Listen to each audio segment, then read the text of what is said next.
Hello everyone, welcome to the channel. आज हम Indian polity का पार्ट करने जा रहे हैं। उसमें हमने प्रेसिडेंट को कवर किया है, 2 पार्ट्स में हमारा हो चुका है, 3rd पार्ट रिमेनिंग है। उसके साथ साथ ही में वाइस प्रेसिडेंट को भी होगा 3rd पार्ट में।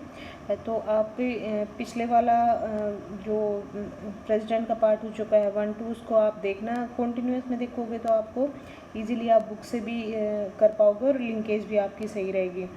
तो चलते हैं। जैसे ये वाला पोर्शन हमने कर चुके हैं हम इसको। जैसे प्रेसिडेंट का है, प्रेसिडेंट में कौन कौन से आर्टिकल में आता है, कौन से पार्ट में आता है, 52 आर्टिकल है, 78, तो इससे आपका रिवीजन भी हो जाएगा साथ साथ में। फिर इलेक्शन क्या है, इलेक्शन कैसे होता है, proportional representation to with single transferable vote, और वोटिंग सिस्टम क्या होगा, सीक्रेट बैलेट से होता है। फिर क्वालिफिकेशन क्या है, 35 ईयर्स एज होनी चाहिए और लोकसभा से होना चाहिए, ऑफिस ऑफ प्रॉफिट नहीं होना चाहिए उसके लिए। और दूसरा है कि सिटीजन ऑफ इंडिया होना चाहिए। ओथ है, वो ओथ कौन दिला रहा है इनको, ओथ इसको चीफ जस्टिस ऑफ इंडिया दिलाते हैं, और वो ना है तो जो सीनियर मोस्ट जज होंगे वो होंगे। फिर कंडीशंस क्या क्या होंगी कि एक कोई भी ऑफिस ऑफ प्रॉफिट ना हो, इस टाइप से 3-4 हैं वो कंडीशंस, वो देखना एक बार। टर्म क्या है, 5 ईयर होगी, और एनी टाइम कितने भी बार ये इलेक्शन कंडक्ट हो सकते हैं। इसके इम्पीचमेंट क्या होगा, इम्पीचमेंट की प्रोसेस बताई मैंने कि 1 हाउस में जाता है, जैसे चाहे लोकसभा में जाए चाहे राज्यसभा में जाए, 1 हाउस में जाएगा, वहाँ पे 1/4 मेंबर का है वो सपोर्ट चाहिए इसको इनिशिएट करने के लिए। फिर 14 डेज़ का नोटिफिकेशन रहता है। सेकंड हाउस उस टाइम पे इन्वेस्टिगेशन का काम करता है। इन्वेस्टिगेशन अगर ये 2/3 मेजोरिटी, फर्स्ट हाउस 2/3 मेजोरिटी से पास कर देता है तो सेकंड हाउस में जाता है। सेकंड हाउस भी सिमिलर 2/3 मेजोरिटी से पास कर देता है तो इम्पीचमेंट हो जाता है। फिर वैकेंसी दे रखा है, डेथ हो जाए, रिमूवल हो जाए, या ऑफिस ऑफ मतलब जो भी उसकी कंडीशन है उससे उसको रिजाइन देना पड़े, इस टाइप से जो भी वैकेंसी रहती है उसकी वो। फिर उसकी वैकेंसी के टाइम पे कौन करेगा, वाइस प्रेसिडेंट है वो एज ए प्रेसिडेंट का काम करेगा। 6 मंथ के अंदर अंदर इलेक्शन होने चाहिए। फिर पावर एंड फंक्शन है, पावर में एग्जीक्यूटिव पावर क्या है कि प्राइम मिनिस्टर को करेगा, वो इसे अपॉइंट करेगा, प्राइम मिनिस्टर है वो इनकी प्लेजर ऑफ प्रिंसिपल पे काम करेगा। फिर सीईसी को अपॉइंट करेंगे, कैग को अपॉइंट करेंगे, और यूपीएससी के मेंबर और चेयरमैन को, स्टेट पीसीएस के चेयरमैन को, और फिर जो ये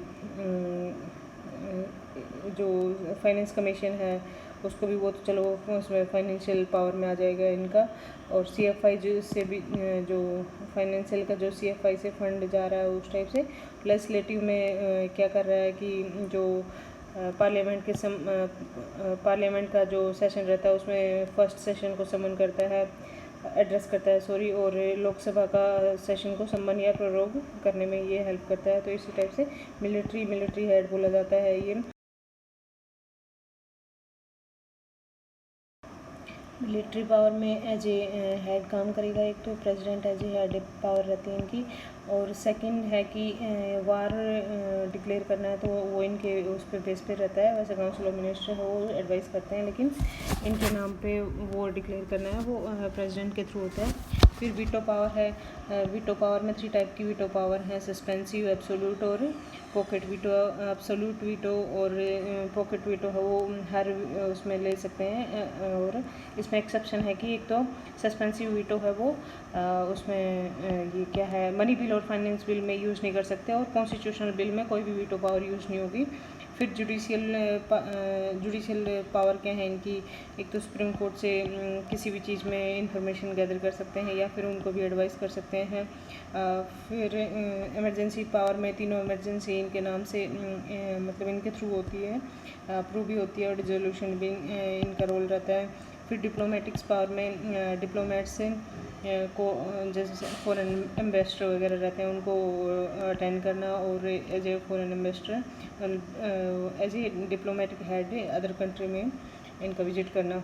फिर ऑर्डिनेंस मेकिंग पावर है, ऑर्डिनेंस मेकिंग पावर में एक तो जैसे पैरेलल पावर नहीं बोला गया है ऑर्डिनेंस पावर को, क्योंकि जब भी पार्लियामेंट होगा रिसेस में रहेगा या मतलब एब्सेंट है, पार्लियामेंट सेशन में नहीं है उस टाइम पे ये होगा, तो उसमें एक अगर एक लोकसभा या राज्यसभा में से कोई भी सेशन में है तब भी मतलब वो अप्रूवल देने की इसकी प्रेसिडेंट का हाथ में रहती है। क्योंकि दोनों अप्रूव करने के लिए, ऑर्डिनेंस को अप्रूव करने के लिए दोनों हाउस का होना ज़रूरी है। इसलिए एक भी अगर लीव पे है तो ये ऑर्डिनेंस कर सकते हैं और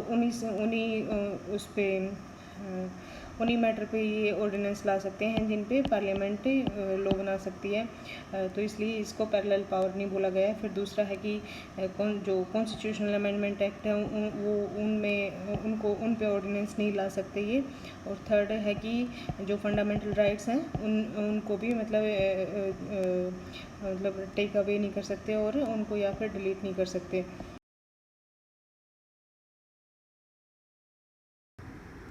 फोर्थ है रिट्रोस्पेक्टिव इन नेचर है ये। बैक डेट से हम इसको यूज़ कर सकते हैं, जो भी लॉ बना रहे हैं इसको तो उसको बैक डेट से लागू हो सकते हैं वो। फिर यहाँ तक हमारा ये कंप्लीट हो गया 6 पॉइंट तक। 7th और पॉइंट आज की क्लास में करेंगे। इसके साथ साथ हम वाइस प्रेसिडेंट को भी करेंगे। आप कोशिश करना कि मेंस के लिए भी इसी टाइप से एक पेज पे ही नोट्स बनाने की कोशिश करें। जो भी कंप्लीट चैप्टर है उसको एक ही पेज पे बनाने की कोशिश करें, ताकि आप उसको सामने रखो तो आपको सारे पॉइंट्स याद रहें कि आर्टिकल कौन सा है, इसमें इलेक्शन है, या फिर आपको जो फैक्ट लगे वो आप इस टाइप से नोट डाउन कर लेना कि ये आर्टिकल है, इसमें है। तो इतना ही, मतलब मेंस में तो बिल्कुल एग्जैक्ट आपको कीवर्ड्स चाहिए, आपको वही डालने होते हैं और उसके साथ साथ में फिर आपको उसका एनालिसिस देना रहता है। तो आप कीवर्ड्स को जितना याद कर पाओगे उतना ही फिर आप उसको एनालाइज कर पाओगे। तो इस टाइप से आप नोट्स बनाने की कोशिश करें कि मेंस का भी एक पेज में आ जाए आपका, और उसको आप फिर कैसे भी यूज़ कर सकते हैं उसको मेंस के लिए। तो चलते हैं, जैसे यहाँ आज कर रहे हैं, जैसे pardoning power of the president है, वो किस में है, आर्टिकल 72 में है। और कन्विक्टेड इसमें क्या है कि कैसे कैसे यूज कर सकते हैं। पनिशमेंट और sentences for any offense against a union law, punishment और sentences by court martial, military law, sentence of the death, इनमें पार्डनिंग पावर प्रेजेंट कर सकता है। इसमें गवर्नर की पावर नहीं रहती है, जैसे मिलिट्री कोर्ट का जो पनिशमेंट देना है उसमें भी गवर्नर की पावर नहीं है। फिर डेथ सेंटेंस भी अगर पनिश करनी है तो वो भी, या फिर जो डेथ सेंटेंस है उसको मतलब माफ़ करना है तो वो प्रेसिडेंट के पास पावर रहती है। फिर है the pardoning power of the president is independent of judiciary, it is executive power. ये पॉइंट्स पे आपको ध्यान रखना है। फिर पार्डन, जैसे डिफरेंट टाइप की कौन से जो इनकी डेफिनेशन रहती है, पार्डन है, कम्यूटेशन है, रिमिशन है, रिस्पाइट है, रिप्राइव है। वो पार्डन पावर है जैसे कम्प्लीटली अब्सोल्व द कन्विक्ट, मतलब उसकी जो भी सेंटेंस उसको दी गई है, पनिशमेंट है, वो उसकी अब्सोल्व कर देंगे, मतलब रिमूव कर देंगे उसको।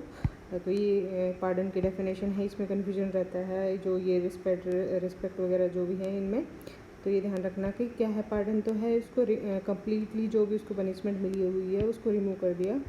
और फिर रिमिशन है, सॉरी कम्यूटेशन है। कम्यूटेशन में क्या करेंगे, चेंज इन फॉर्म। आप ऐसे इस टाइप से कीवर्ड में डाल लेना, क्योंकि इसमें कम्यूटेशन हो गया, रिमिशन हो गया, रिप्राइव हो गया, इनमें कन्फ्यूजन रहता है। तो इसको ध्यान रखना है कि ये क्या करना है,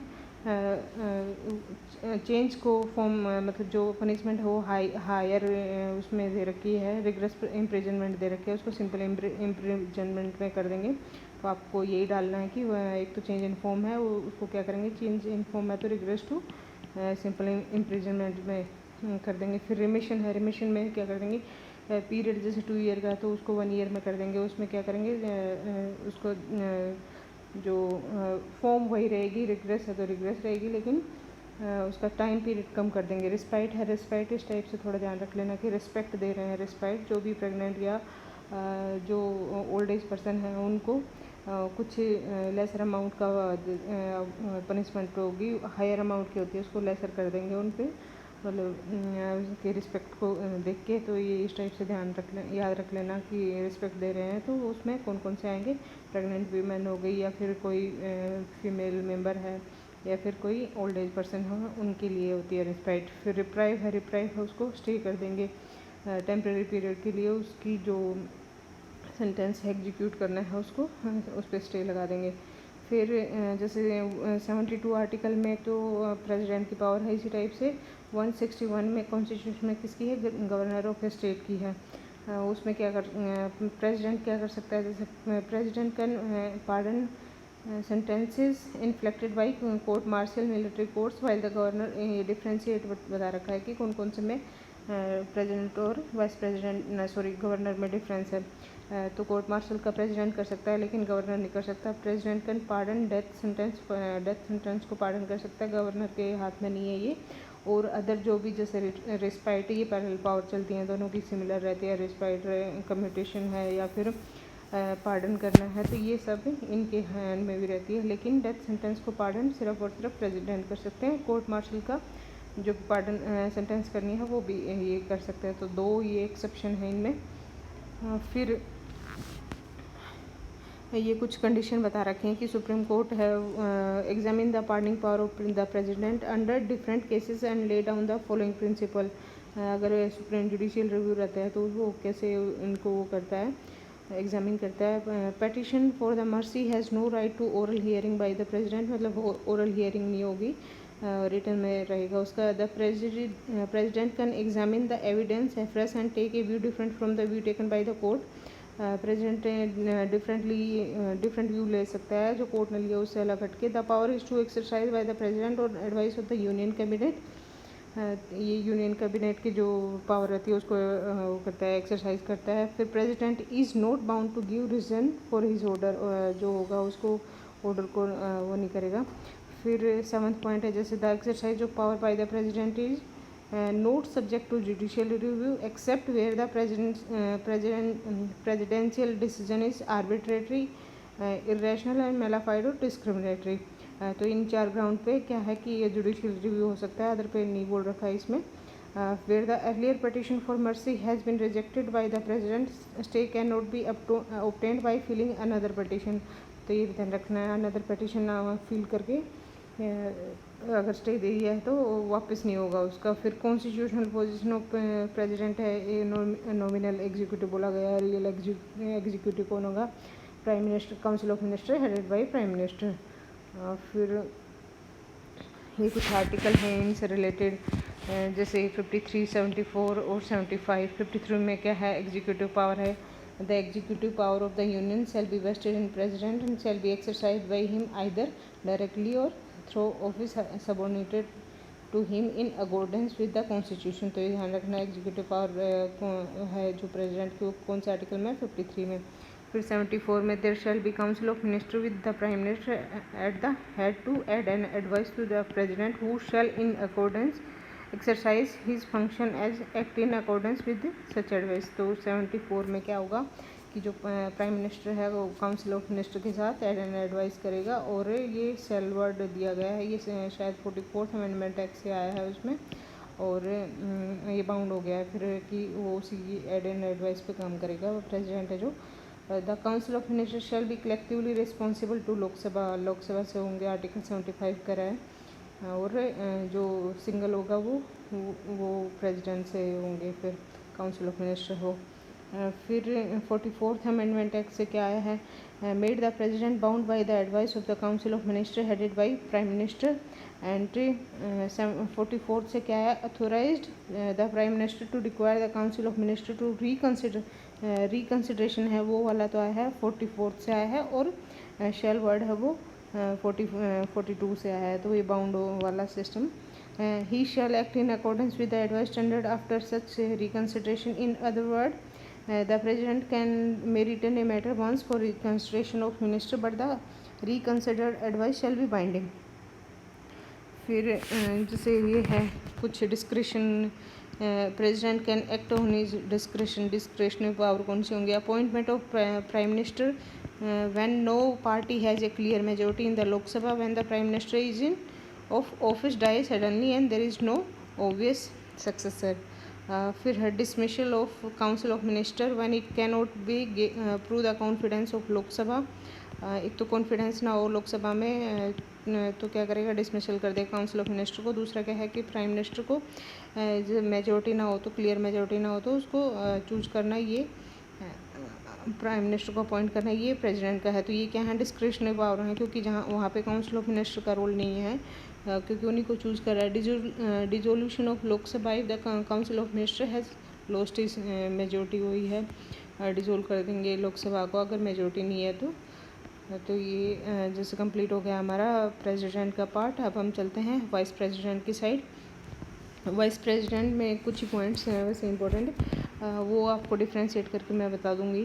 जैसे एक तो क्या है कि इलेक्शन कौन सा होगा, इलेक्शन होगा, इनडायरेक्ट इलेक्शन रहेगा इसमें। He is elected by the member of the electoral college consisting of member of both house of the parliament. तो इसमें कौन होगा, both elected and nominated member of parliament हो गए। In case of president only elected रहते हैं। It does not include the member of the state legislative assembly, only parliament के रहते हैं। प्रेसिडेंट में स्टेट लेजिस्लेटिव के भी रहते हैं लेकिन इलेक्टेड रहेंगे।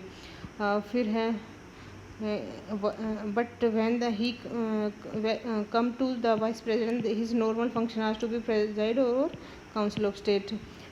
जब वैकेंसी या फिर उस वहाँ पे रहती है प्रेसिडेंट की ऑफिस में वैकेंसी या रिमूवल या डेथ कुछ है तो वाइस प्रेसिडेंट और प्रेसिडेंट के काम करेगा। अदरवाइज तो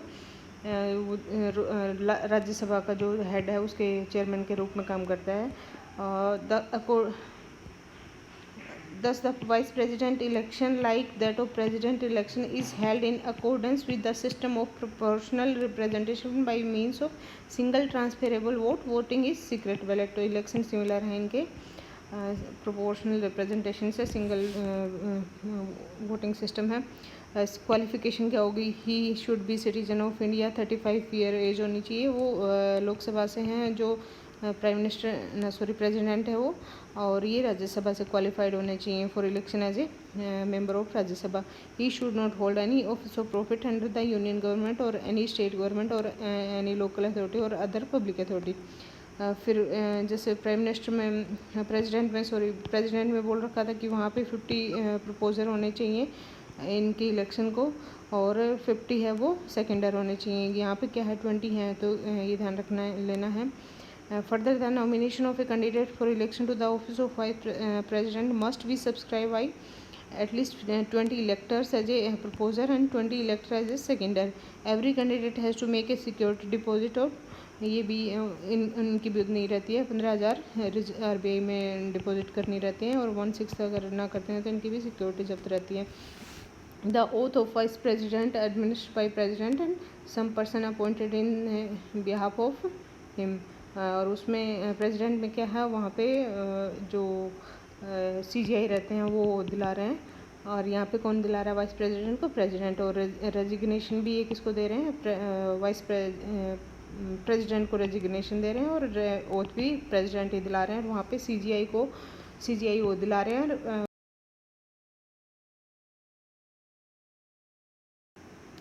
रिजाइन है वो रिजाइन उसको वाइस प्रेसिडेंट को दे रहे हैं। तो ये दोनों में डिफरेंस है इनका। फिर है condition of office. The constitution ले down the following condition of vice president office. He should not be member of either house of parliament. ये दोनों के सेम रहती है condition. He should not member नहीं होना चाहिए पार्लियामेंट का, एलिजिबल होना चाहिए जैसे लोकसभा का और वो राज्यसभा का, लेकिन मेंबर नहीं होना चाहिए। ही should not hold any office of profit. फिर टर्म ऑफ ऑफिस क्या रहेगा, 5 ईयर रहता है नॉर्मल केस में। बाय एड्रेसिंग रेजिग्नेशन किसको दे रहे हैं, प्रेसिडेंट को दे रहे हैं। He can be removed by, वहाँ पे इम्पीचमेंट वर्ड यूज होता है, यहाँ पे रिजोल्यूशन रिमूव्ड होता है। Resolution of Rajya Sabha passed by absolute majority या इफेक्टिव मेजोरिटी बोला जाता है इसको। Majority of total member of house and agreed two by Lok Sabha. तो प्रेसिडेंट में क्या रहता है, ये प्रेसिडेंट में स्पेशल मेजोरिटी से रहता है, और वाइस प्रेसिडेंट में क्या होगा, एब्सोल्यूट या इफेक्टिव मेजोरिटी बोला जाता है। फिर है उसमें भी यही रहता है, 14 डेज़ का नोटिफिकेशन दिया जाता है। नोटेबली नो ग्राउंड, इसमें ग्राउंड मेंशन नहीं है, वहाँ पे क्या है कॉन्स्टिट्यूशन का उल्लंघन करना है प्रेसिडेंट के केस में तो ही इम्पीचमेंट होगा। इसमें ग्राउंड मेंशन नहीं है, तो ये ध्यान रखना है आपको। तो मैंने पहले भी जैसे पहले ही बताया था कि क्या एक तो इलेक्शन का वाइस प्रेसिडेंट का और वाइस प्रेसिडेंट का इलेक्शन क्या होगा, दोनों का सिमिलर है। Proportional representation, single transferable vote, दोनों का सिमिलर होगा। फिर है क्वालिफिकेशन में ये लोकसभा से होंगे, ये राज्यसभा से होंगे, 35 ईयर एज होगी, सिटीजन ऑफ इंडिया, दोनों सिमिलर रहेंगे। तो जो डिफ्रेंशिएट है वो आपको ध्यान रखना है, वो याद रखना है। फिर है इनको ओथ कौन दिला रहा है, प्रेसिडेंट को कौन दिला रहा है, CGI, या फिर वो नहीं प्रेजेंट है तो कोई सीनियर मोस्ट मेंबर रहेगा जज का। यहाँ पे कौन दिला रहा है, प्रेसिडेंट दिला रहे हैं। रेजिग्नेशन किसको दे रहे हैं, ये रेजिग्नेशन वाइस प्रेसिडेंट को दे रहे हैं।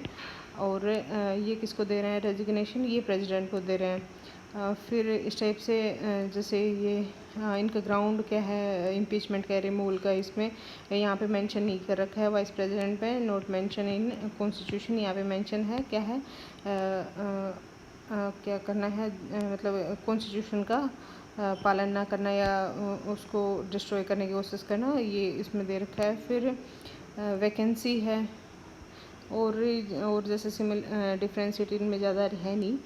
इलेक्शन डिस्प्यूट हैं वो भी दोनों के सुप्रीम कोर्ट में ही होंगे, प्रेसिडेंट और वाइस प्रेसिडेंट के। फिर इमोल्यूमेंट्स वगैरह ये राज्यसभा के एक्स ऑफिशियो चेयरमैन है राज्यसभा का, उनसे मिलती है। तो ये डिफरेंशिएट आपको ध्यान रखना है। इस टाइप से आपको डिफरेंस करके आप याद करने की कोशिश करना, आपको इजी रहेगा। जो भी मतलब सिमिलरिटी है वो तो ठीक है, लेकिन जो भी डिफरेंशिएट है उनको याद करना। इसी टाइप से आप गवर्नर की और प्रेसिडेंट की पावर्स को भी आप इसी टाइप से याद करने की कोशिश करना कि उनकी जैसे पार्डनिंग पावर है वो क्या क्या है। उसमें गवर्नर के पास पार्डनिंग पावर है वो मिलिट्री की, और जो डेथ सेंटेंस को पार्डन करने की नहीं है उसके पास जो और है, बाकी गवर्नर के पास सिमिलर है वो प्रेसिडेंट से।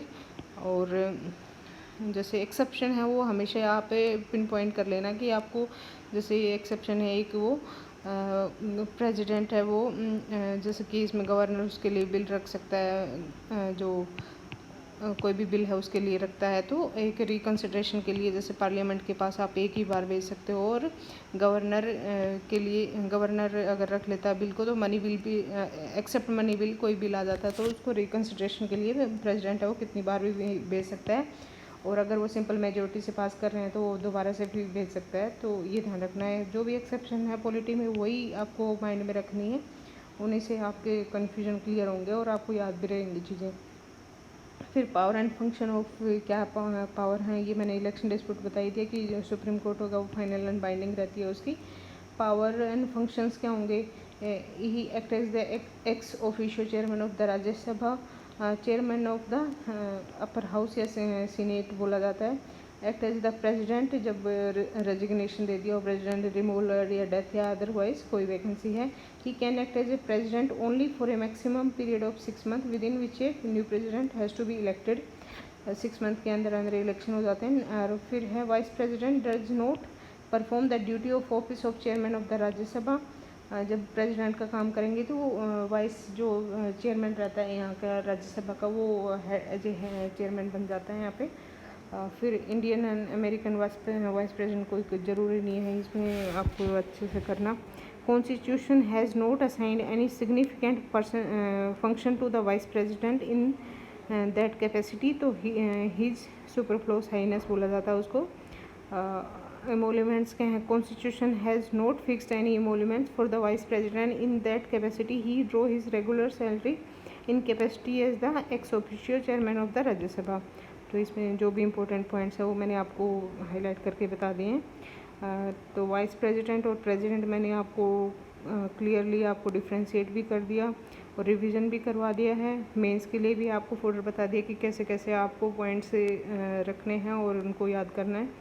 तो आज के लिए गाइस इतना ही, मिलते हैं नेक्स्ट क्लास में, तब तक के लिए